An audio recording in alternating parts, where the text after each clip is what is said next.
Verão de 1492. Depois de 3 meses no mar, o Santa Maria, o Pinta e o Ninha ancoram ao largo das Bahamas. A Europa descobre as Américas.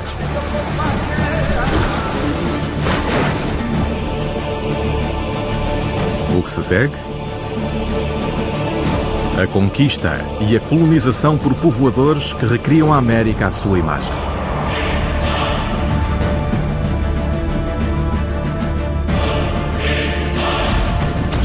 Avançam e destroem.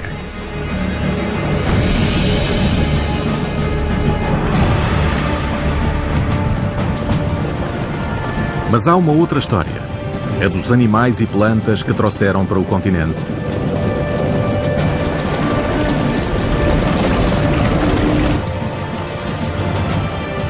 Do que aqui encontraram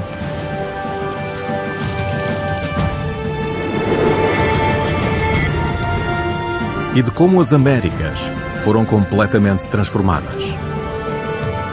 Tudo começou há 500 anos.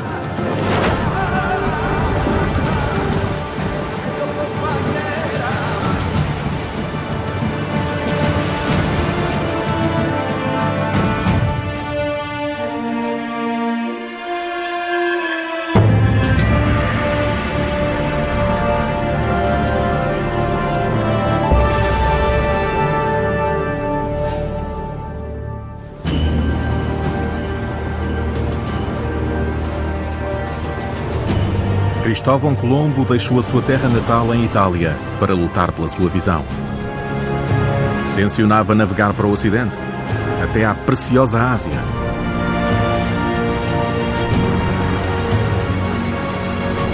Era uma época de descoberta e desejo de expansão. E tudo começou com a ambição de uma rainha.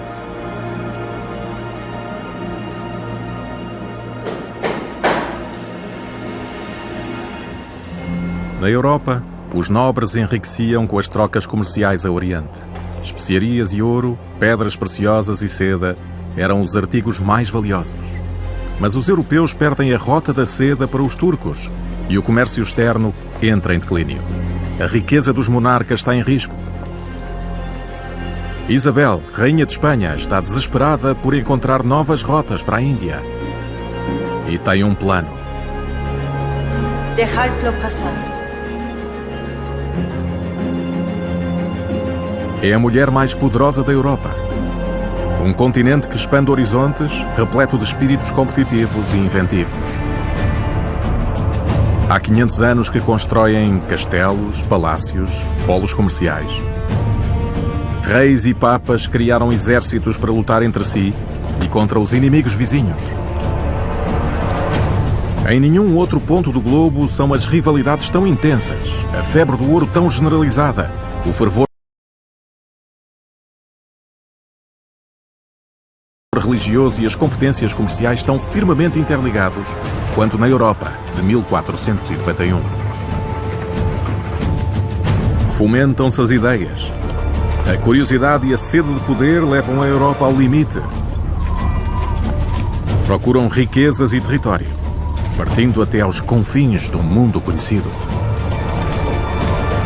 Porém, ninguém adivinha que, muito além das fronteiras desse mundo, há um outro, totalmente desconhecido.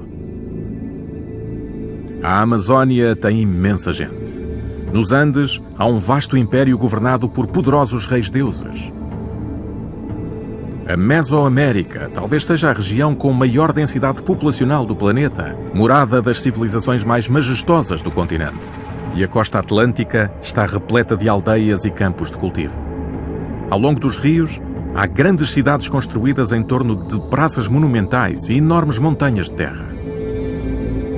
É um mundo ancestral, habitado por caçadores-recoletores, pescadores e agricultores, reis, escravos e guerreiros.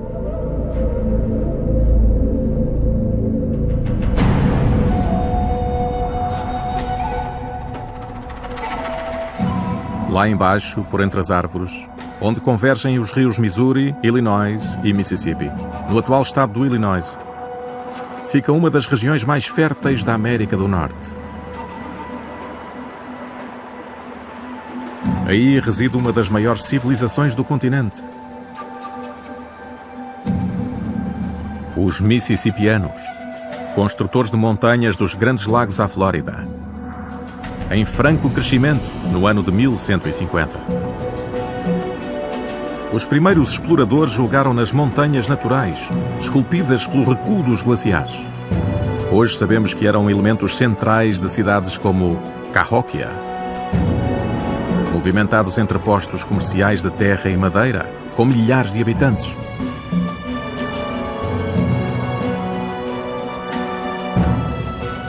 Ninguém sabe como se chamavam nem que língua falavam.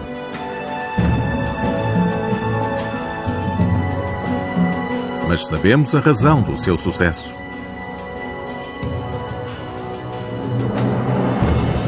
Os Mississippianos são agricultores. A sua principal cultura alimenta a crescente população.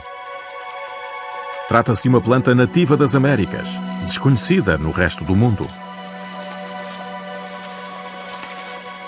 Depois de aprenderem a cultivá-la, puderam fixar-se. Esta dieta simples traduziu-se diretamente na energia necessária ao desenvolvimento de uma civilização.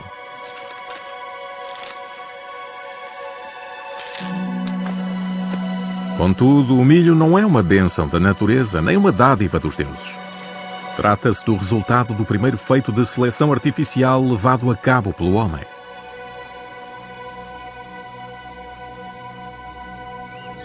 Só há relativamente pouco tempo os cientistas descobriram que a capacidade de cultivar milho era uma das chaves das culturas evoluídas das Américas. The staple crop in North America was corn. 6,000 years ago, ears of corn were only about as long as a person's thumb and they were barely edible. It took thousands of years to develop a more nourishing and larger hybrid, and also a hybrid that could grow in cooler climates outside of Mesoamerica. And it wasn't until about 1,100 years ago that corn reached the Mississippi River Valley. O milho é produto da domesticação do tiozinto silvestre. Os primeiros americanos começaram por este caule esguio. E ao longo dos séculos, acabariam por obter esta enorme maçaroca. Os arqueólogos e biólogos continuam a perguntar-se como conseguiram, a partir de uma tão pequena erva mexicana selvagem. O milho é um dos elementos-chave para compreender as culturas americanas. Onde quer que ele crescesse, surgiam grandes civilizações.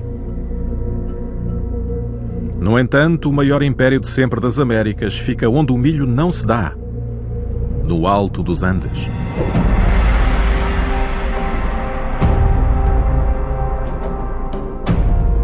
O Império Inca estende-se por quase 4.000 quilómetros ao longo da costa ocidental da América do Sul. Os Incas constroem palácios, armazéns e castelos no cimo das montanhas. Os 6 milhões de habitantes do reino dependem da sua própria mão de obra para o transporte das pedras. Não possuem bestas de carga nem a roda. E a energia necessária é fornecida por um outro alimento fantástico. Os Incas são célebres pelo seu ouro, mas o seu verdadeiro tesouro não é tão glamouroso.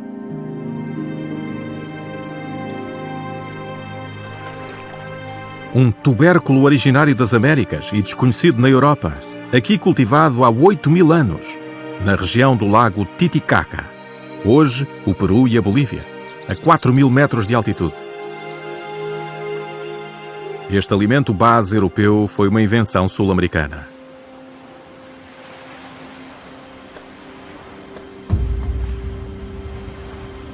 Em 1471, os Incas cultivam centenas de variedades domesticadas a partir de antepassados silvestres, algumas venenosas, outras até carnívoras.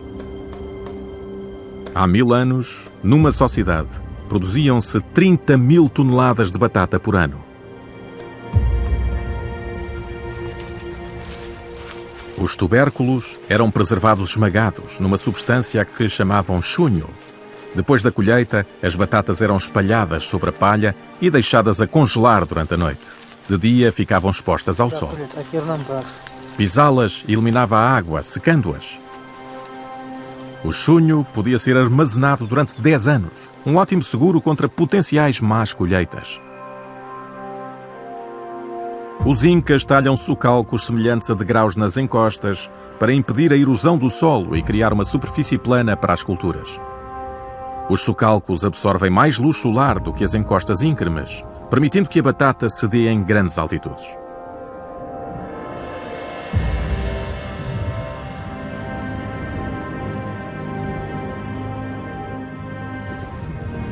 Tudo isto é alcançado somente com mão de obra humana e com utensílios de madeira.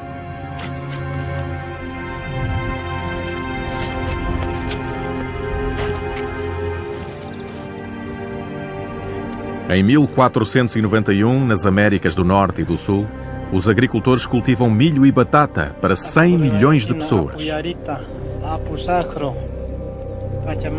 Do outro lado do oceano há um outro continente, onde outros 100 milhões vivem de cultivar alimentos muito diferentes, de forma muito diferente. Neste mesmo ano de 1491, os europeus têm de alimentar o mesmo número de pessoas, num 1/10 do espaço. A Europa é um continente muito movimentado e populoso. Há falta de terra, e aquela que as pessoas trabalham nem é delas. A maioria são meros agricultores. Os campos europeus são propriedade da nobreza e da igreja e lavrados por camponeses.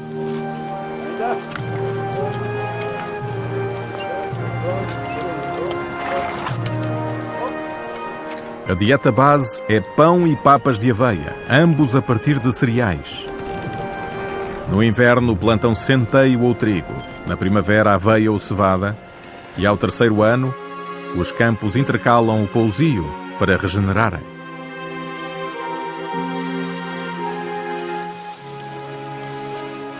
Sabem como gerar energia a partir do vento e da água.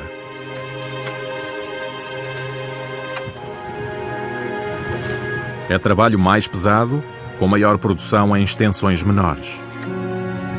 É uma revolução agrícola e permite a prosperidade da população europeia.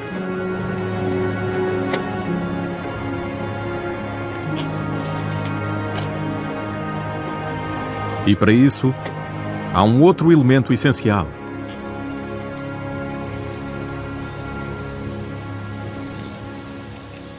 Es gibt zwei große Unterschiede. Der erste, die europäische Landwirtschaft beruht auf Getreide, Weizen, Roggen, die altamerikanische auf Mais. Es gibt aber noch einen anderen Unterschied, aus meiner Sicht fast noch wichtiger. Die alte europäische Landwirtschaft beruht auf einer Kombination von Ackerbau und Viehzucht. Das war bei der altamerikanischen nicht der Fall. Und durch diese Kombination von Ackerbau und Viehzucht besaß unsere Landwirtschaft ökologisch gesehen entscheidende Vorteile. Erstens, durch das Vieh wurden die Felder immer wieder gedüngt, wurde die Fruchtbarkeit erhalten. Und zweitens, vielleicht noch wichtiger, behielt die Landwirtschaft auch ökologische Reserven durch die Notwendigkeit für das Vieh immer Weidegründe zu haben.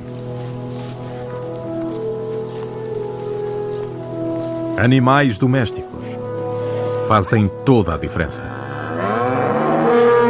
A América não tem vacas, cavalos ou porcos. Não tem ovelhas, mulas, cabras nem galinhas. Os cavalos europeus são bestas de carga, puxam os arados. E o gado bovino fornece carne, peles e couro. O porco doméstico é uma das principais fontes de carne e cabedal.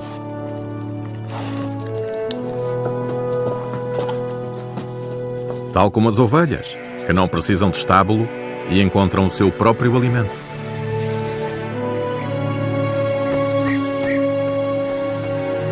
Até as mulas podem puxar carroças.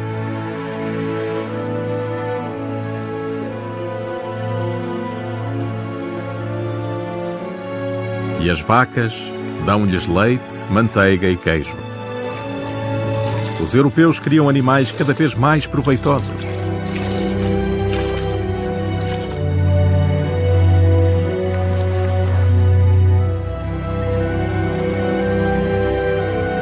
Mas não são apenas as pessoas que domesticam os animais. Em 1491, os 5 grandes, cavalos, vacas, cabras, porcos e ovelhas, já domesticaram a paisagem europeia. São essenciais à prosperidade do velho continente.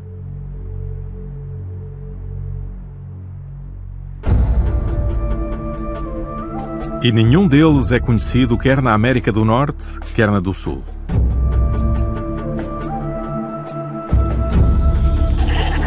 Nos Andes, a principal forma de transporte e de alimento dos incas é o lama. É o maior mamífero doméstico das Américas. Os lamas fornecem ainda estrume para os solos e couro para vestuário. Mas não se ordenham nem montam, nem são capazes de puxar um arado, pelo que não servem para combater ou para viajar.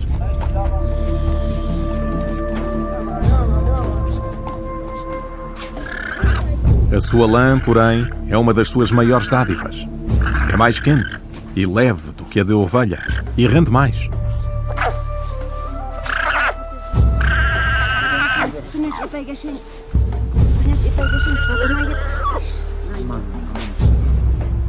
Usam lâminas de bronze para as tosquiar.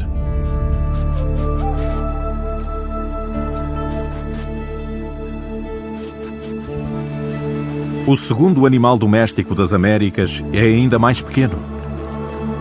Para os astecas dos atuais México e Guatemala, o peru é tão importante que realizam 2 festivais religiosos em sua honra.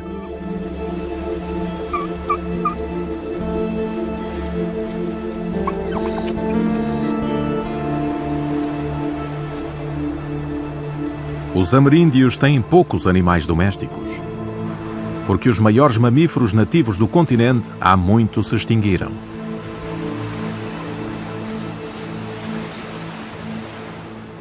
At the end of the last ice age, the megafauna in the Americas, the giant bison and the mastodons, went extinct. And the reasons for that are probably twofold. First of all, as the ice age was ending, the climate became much hotter and drier, and this killed the vegetation that these very large animals depended on. Secondly, the arrival of hunters into North America, crossed over the Bering Strait land bridge from Asia, coincided with the extinction of these animals. And very likely these hunters went after these large animals who were slow and had a lot of meat. And what this left in North America were animals such as bison, deer, and antelope that are not suited to domestication. Os animais que ficaram têm uma coisa em abundância: espaço. Dos glaciares do Norte Ártico às grandes planícies do atual Midwest, vastas manadas cruzam a América do Norte em busca de alimento.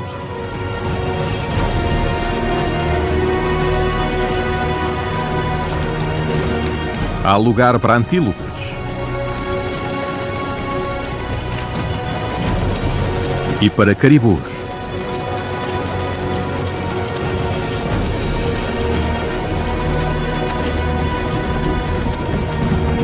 E há lugar para bisontes.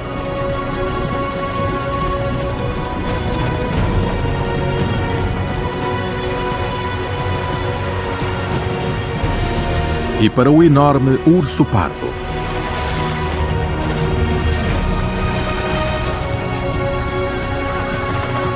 E nos céus há lugar para bandos de aves que até tapam o sol.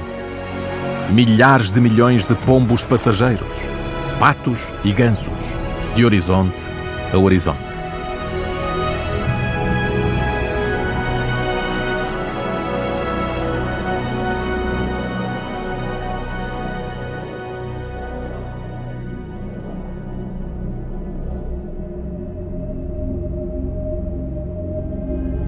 Em 1491 são caçados por centenas de tribos indígenas, habitantes de aldeias nas florestas do Nordeste e nómadas nas planícies. Estas civilizações desenvolveram novos métodos de garantir o seu abastecimento de carne. Incapazes de domesticar estes animais, arranjam forma de trazer as presas até si.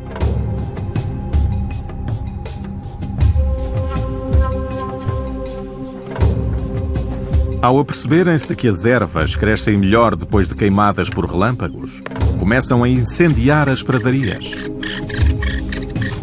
Muitas tribos, como os Sioux, os Cheyenne, os Comanche, os Shoshone e os Blackfoot, deitam fogo às planícies centrais para aumentar a sua extensão.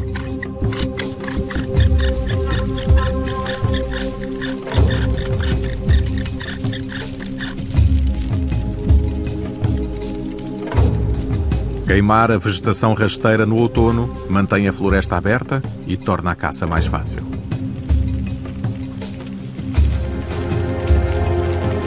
Da pradaria queimada nasce vegetação abundante.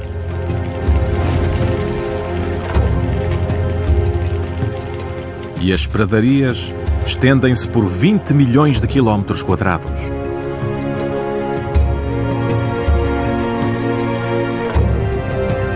Os novos pastos verdejantes atrairão mais herbívoros, bem como os seus predadores. America in 1492 was not a pristine wilderness. That's a romantic myth. It was in many ways a managed landscape.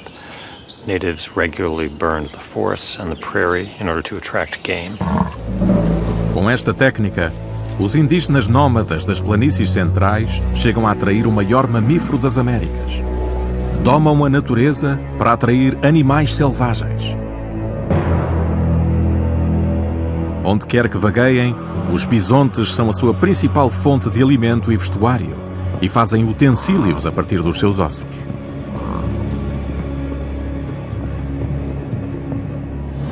Os bisontes prosperam. Em 1491, há na América do Norte cerca de 30 milhões. São senhores das pradarias, do Montana ao Texas, empurrados para leste pelo fogo dos indígenas, que transforma a floresta em território virgem.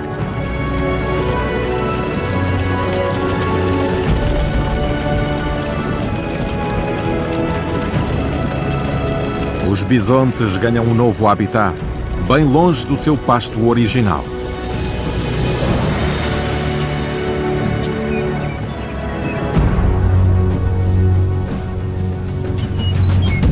Os indígenas não têm armas de fogo nem cavalos. Caçam a pé.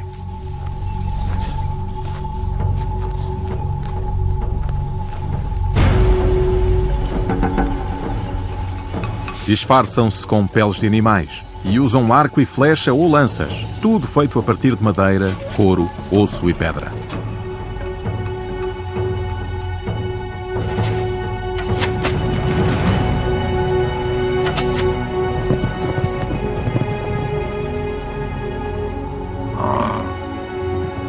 A caça ao bisonte é essencial para a sua sobrevivência.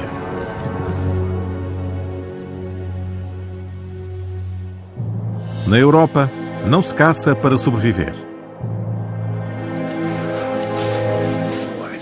Os nobres caçam por desporto, por prazer e prestígio.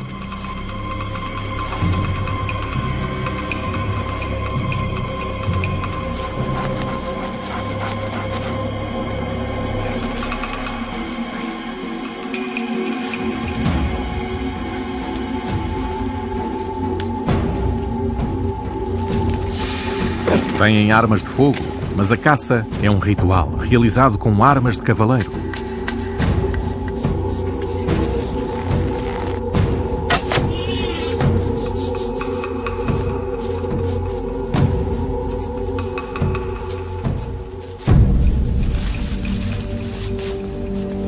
E só aos nobres é permitido caçar.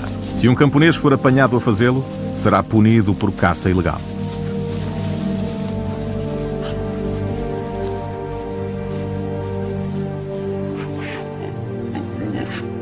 Ao contrário do que acontece nas Américas, aqui não há abundância de vida selvagem nem espaço para manadas infindáveis. Os animais refugiam-se nas florestas. Na Europa, a terra é trabalhada pelo homem. A agricultura e as cidades afastam a vida selvagem.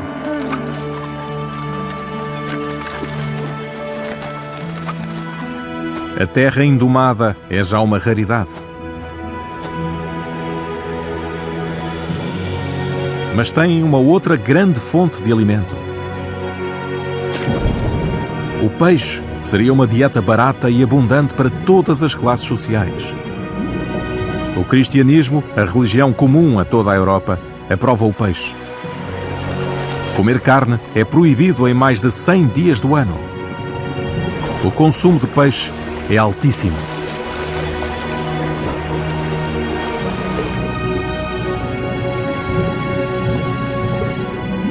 Mas há um problema.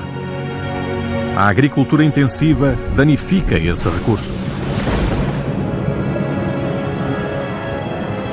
Outrora ilimitado, começa agora a escassear a um ritmo preocupante.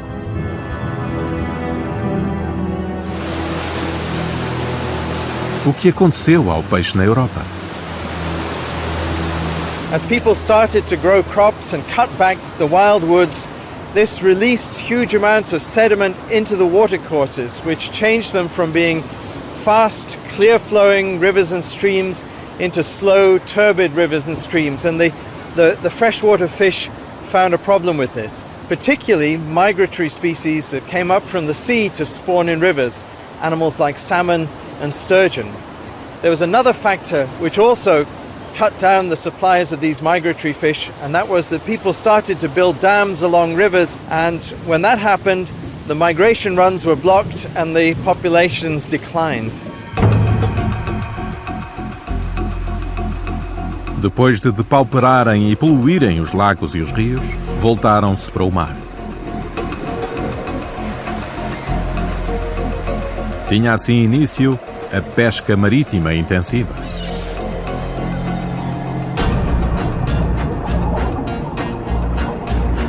Era a abundância numa escala nunca antes vista.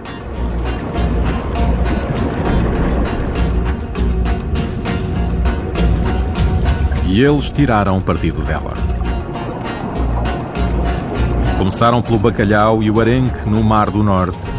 De 5 em 5 anos, a captura duplicava.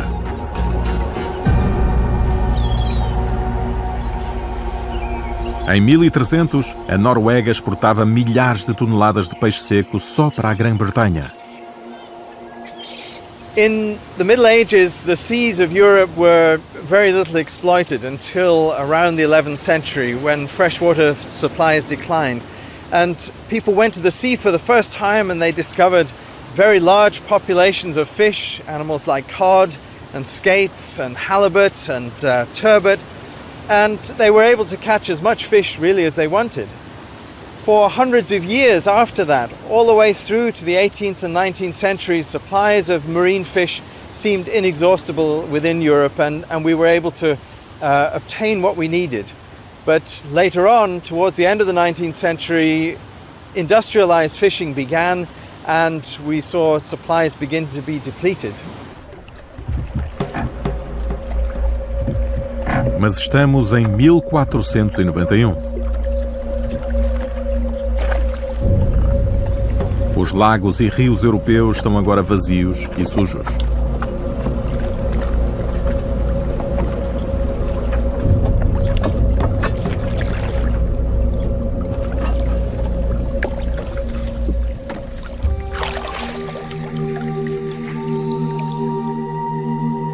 Nas Américas, a pesca não é uma indústria.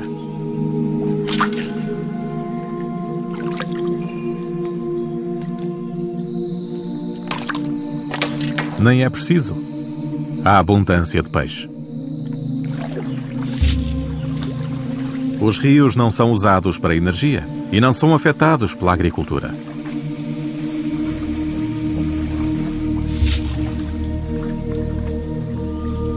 Os indígenas americanos transportam o peixe até bem longe do litoral e dos cursos de água, ao interior e ao topo das montanhas. Os incas, no alto dos Andes, consomem peixe do Pacífico. Os mississippianos fazem trocas comerciais com comunidades longínquas, dos Grandes Lagos, a norte, à costa do Golfo Azul. Até comem peixe e marisco do Atlântico.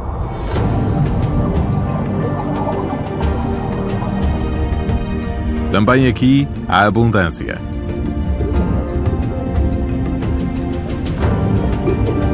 As águas estão repletas de peixe, de baleias, golfinhos e manatins.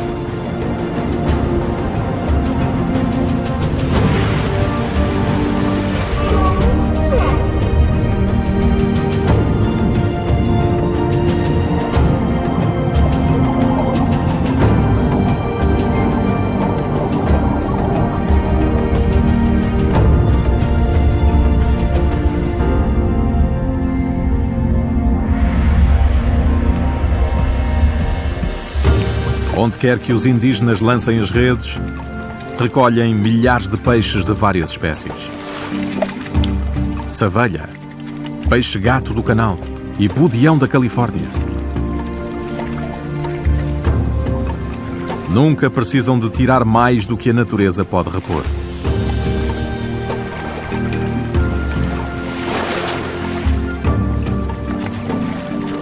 As Américas do Norte e do Sul parecem um paraíso primitivo.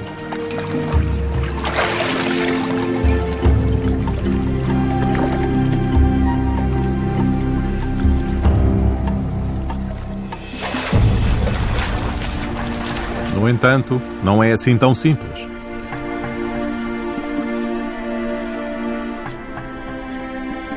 O rio com mais peixe é o Amazonas, o maior das Américas, e o de maior volume a nível mundial.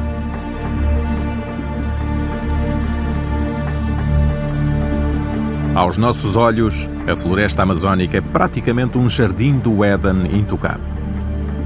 Mas já foi outrora um local muito diferente. No século XX, quando foi desbastada para dar lugar à agricultura, encontraram-se vestígios de uma civilização sofisticada que já a dominara.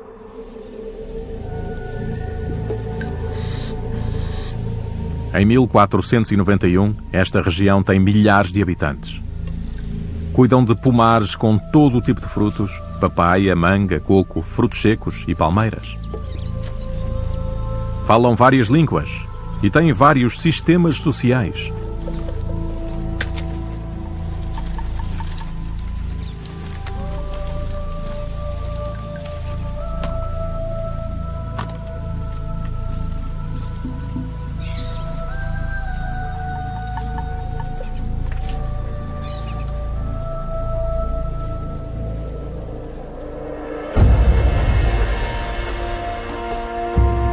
Os seus aldeamentos compactos estendem-se por 120 km², interligados por passadiços, pontes e canais.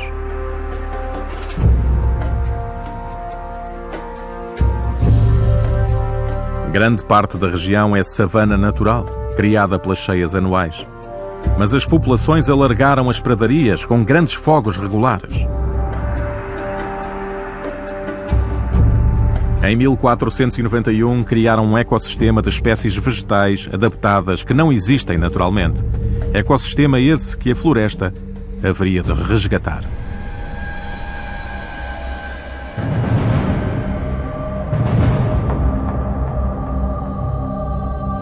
Mais a norte, no atual Novo México, parece impossível que alguém aqui pudesse viver.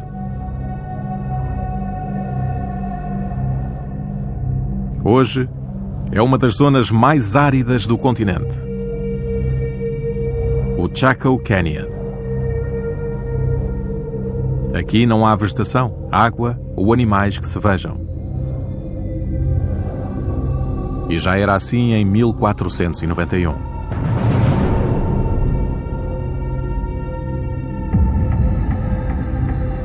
Mas esta região já foi totalmente diferente. Esta é a história de uma civilização que se desenvolveu até onde podia, utilizou os seus recursos tão bem quanto podia e ainda assim desapareceu.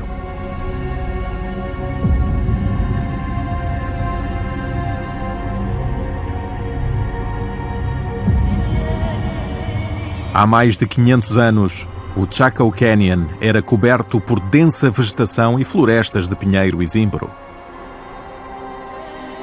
Neste fértil território viviam os Anasazi.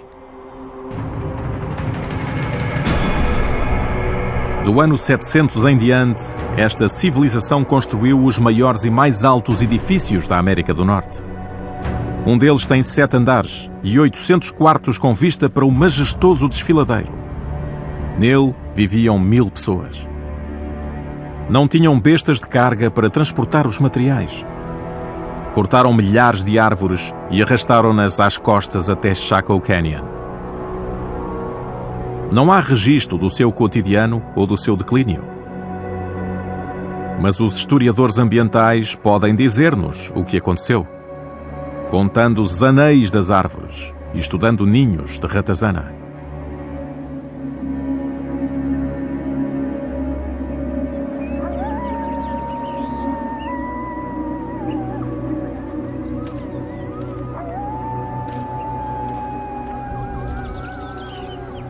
Nathan English, da Universidade do Arizona, passa grande parte do seu tempo no desfiladeiro, em busca de vestígios dos ninhos ancestrais.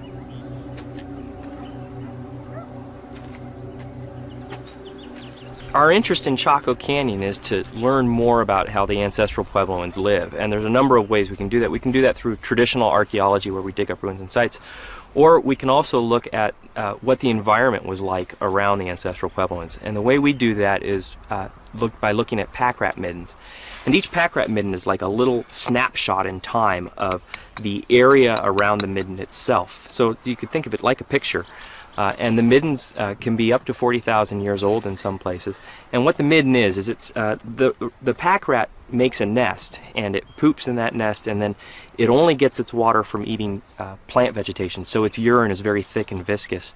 That urine seeps into the pile of poop essentially and solidifies, almost like amber. In the meantime, the pack rat is also collecting things, the plants around it, also pot shards, sometimes even corn or seeds of squash. And those macrofossils are incorporated into the midden. So we go out, we collect the midden, and then we examine the macrofossils in that midden to look at what the ecology around that midden was like at that time. E a informação não vem apenas dos ninhos de ratazana, mas também das árvores. Os dendrocronologistas contam os anéis de crescimento dos cepos ancestrais para obterem a data exata de quando foi cortada a última árvore. Os Anasazi usavam a madeira zimbro e pinho para construção e para fazer lume. Há quem considere que demasiada. Com as árvores, vai-se o solo. A floresta não recupera. Devido à erosão, a água escorre, criando ravinas à sua passagem. A irrigação e a agricultura deixam de ser possíveis. A população deixa de ter como se alimentar. Mas terão os Anasazi destruído as florestas? Ou terão sido abandonados por elas? So other scientists who've worked here have a couple of ideas of what happened to the woodlands that were around here while the ancestral Puebloans were living here. The first idea is that natural climate change caused the margin of the woodland to move further north and off-site. The second idea is that there were a lot of people living here and they over-harvested the wood. We are on the edge of this pinyon juniper woodland, and so it's really possible that just natural climate change would have caused it to move back. But it's also, we know that the people were harvesting wood for fuel and for timber, and so it's likely that a combination of the two things are what led to the loss of forest in this area. Eis que chega o ano de 1130, um dos mais secos dos últimos tempos.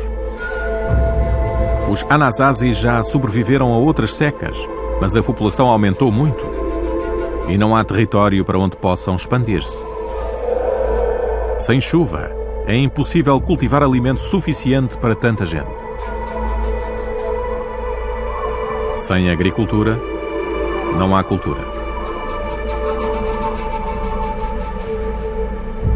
O Chaco Canyon é abandonado.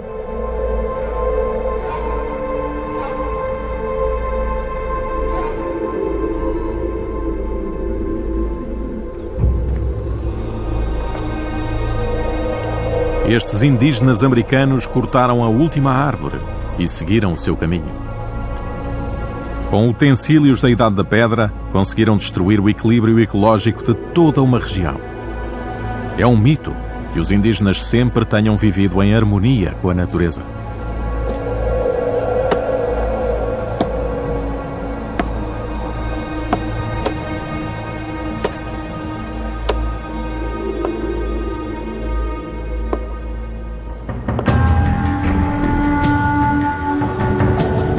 Já na Europa, também se desbastam florestas.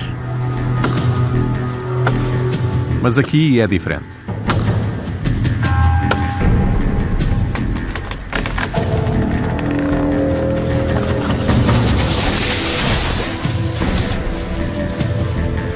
A crescente população precisa de alimento e de mais espaço para o cultivar. E precisam urgentemente da madeira.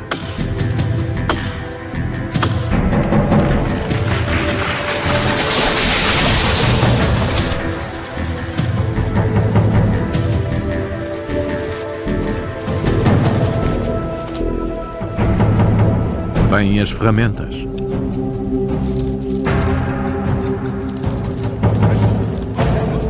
Têm os meios de transporte. E têm a energia. Porém, começam a ficar sem espaço e sem tempo.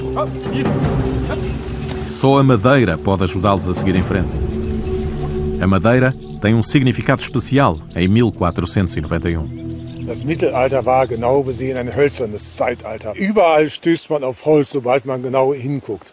Holz war im Mittelalter der wichtigste Baustoff, der wichtigste Werkstoff und der wichtigste Brennstoff, der alleinige Brennstoff im Grunde. Man hatte noch kaum Kohle.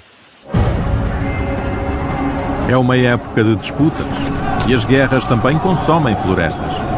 Exércitos inteiros usam arcos de madeira de teijo, árvore que quase desaparece na Europa.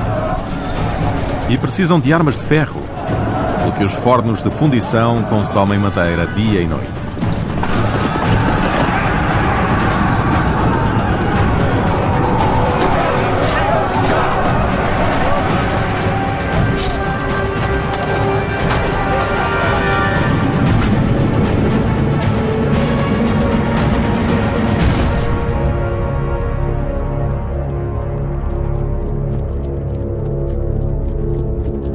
Além disso, florestas inteiras são usadas para satisfazer outro desejo dos europeus: os grandiosos edifícios da época.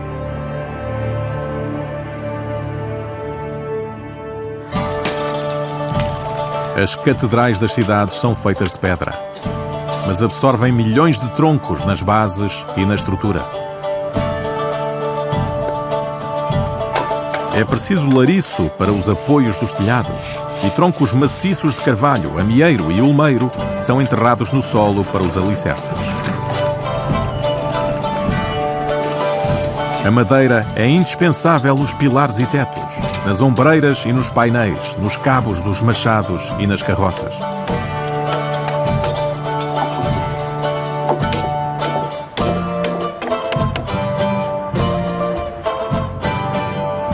Os castelos, catedrais, mosteiros e igrejas europeus consomem florestas inteiras na Alemanha e em França, Itália, Espanha e Inglaterra.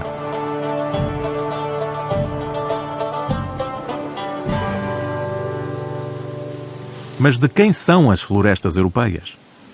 E quem faz dinheiro com elas? Wem der Wald gehört, war im Mittelalter noch nicht geklärt. Und kein Wunder, dass alle großen sozialen Kämpfe des Mittelalters auch im Wald, am Wald und um den Wald ausgetragen wurden. Der Adel, die Landesherren, waren am Wald vor allem als Jagdgebiet interessiert. Für die Bauern dagegen war der Wald lebenswichtig. Sie konnten ohne den Wald nicht leben. Sie brauchten den Wald als Weidegebiet und für viele andere Zwecke auch noch. Nesta competição pela madeira, as regras são ditadas por quem tem o dinheiro. E esse está agora nas cidades. A mais rica de todas é Veneza. Está construída sobre madeira, literalmente. Estacas enterradas no leito sedimentar criam a plataforma que suporta as belas fachadas de pedra. Mas por detrás de tudo isto, há a banca, interesses e o capitalismo. Os artigos comprados e vendidos são transportados em galeões de madeira. Veneza despojou florestas inteiras para construir a sua frota.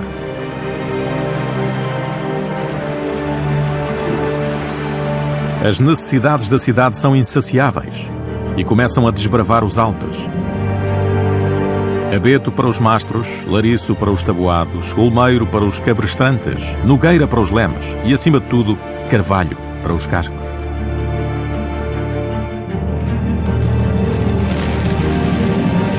Não sendo o suficiente, desbravam uma faixa do Adriático ao Báltico.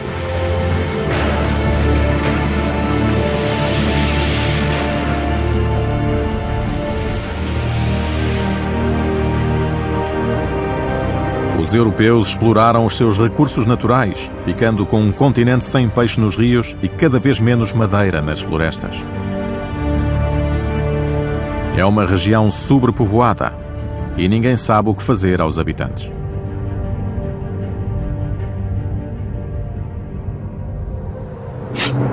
Em nenhum outro ponto do globo são as rivalidades entre príncipes e reis tão intensas, a curiosidade e a ambição tão generalizadas, e o fervor religioso e as competências comerciais tão firmemente interligados quanto na Europa de 1491.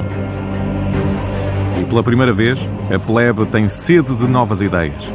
É inventada a imprensa, os livros enraizam-se e a alfabetização propaga-se. Mas daqui, para onde irão?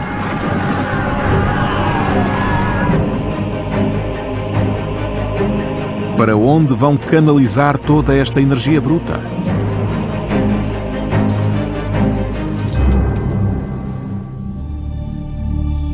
É então que os reis europeus enviam exploradores para o desconhecido, para expandir e reforçar o seu poder. Alguns dão a volta à África para descobrir um caminho marítimo para a Ásia. Um deles tem a visão de viajar para o Ocidente para chegar ao Oriente. É um marinheiro de Génova, um amador apaixonado pela ideia louca de se lançar no desconhecido para chegar à Índia. Cristóvão Colombo passou 5 anos a tentar convencer a única pessoa que poderia financiar-lhe a viagem. Isabel, rainha de Espanha, acaba por concordar. O que tem a coroa espanhola a perder? Não custa assim tanto financiar 3 navios. E Espanha tem muito a ganhar com um atalho para a Índia. Tesouros, comércio e terras.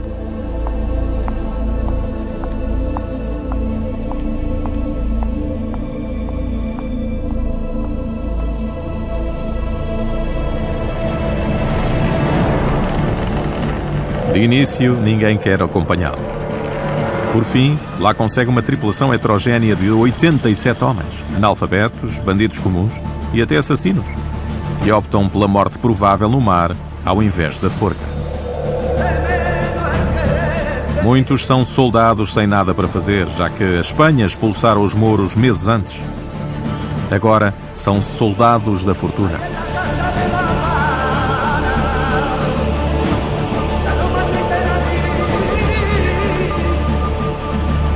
Com o seu bando de malfeitores, Colombo zarpa do porto de Sevilha. Corre o verão de 1492. Prometeu à rainha e à sua tripulação chegar à Índia em 6 semanas.